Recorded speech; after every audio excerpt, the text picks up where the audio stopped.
সম্প্রতি আফগানিস্তানের রাজধানী কাবুল এবং পকতিকা প্রদেশে একটি পাক বিমান হামলা ঘটেছিল।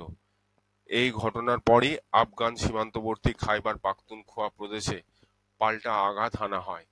সেখানে প্রদেশের রাজধানী পেশোয়ারের কাছে একটি পুলিশ প্রশিক্ষণ কেন্দ্রে শনিবার ভোরে ফিদায়ে জঙ্গিরা হামলা চালায়।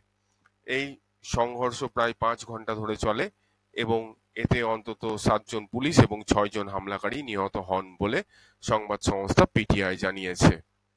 পাকিস্তানের পুলিশ প্রাথমিকভাবে মনে করছে যে এই বিদ্রোহী গোষ্ঠী তেহরিক-ই-তালিবান পাকিস্তান এই হামলা চালিয়েছেন।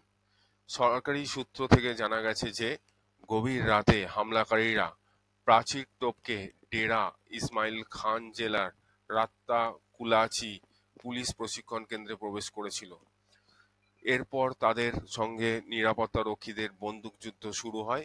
অন্যদিকে বৃহস্পতিবার রাতে আফগানিস্তানের রাজধানী কাবুলে বিমান হামলা চালিয়েছে পাকিস্তানের বায়ুসেনা।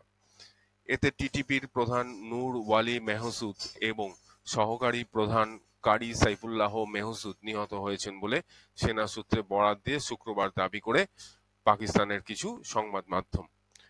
এরপর শুক্রবার সীমান্তবর্তী পকতিকা প্রদেশের মার্ঘি এলাকায় একটি বাজারে হামলা হয়েছে বলে অভিযোগ উঠেছে। তালিবান সরকারের বিদেশমন্ত্রী আমির খান মুত্তাকি যখন 6 দিনের সফরে ভারতের মাটি স্পর্শ করে, ঠিক তখনই পাকিস্তানের ইসলামাবাদ থেকে কাবুলের দিকে অভিযোগের তীর ছোড়া হয়। বর্তমান পরিস্থিতি অনুযায়ী এই ঘটনা বিশেষ তাৎপর্যপূর্ণ হিসেবে ধরা হচ্ছে।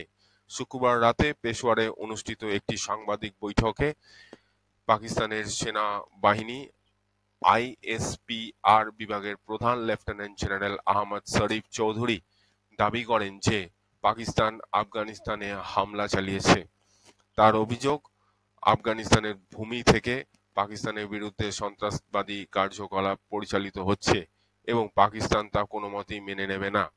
পাকিস্তানের জনগণের জীবন ও সম্পদ রক্ষার জন্য যে সব পদক্ষেপ প্রয়োজন তা নেওয়া হবে বলে তিনি ঘোষণা করেন। আর ঠিক এই পেশোয়ারেই পাল্টা হামলা চালিয়ে নিজেদের ক্ষমতা জাহির করল টিটিপি।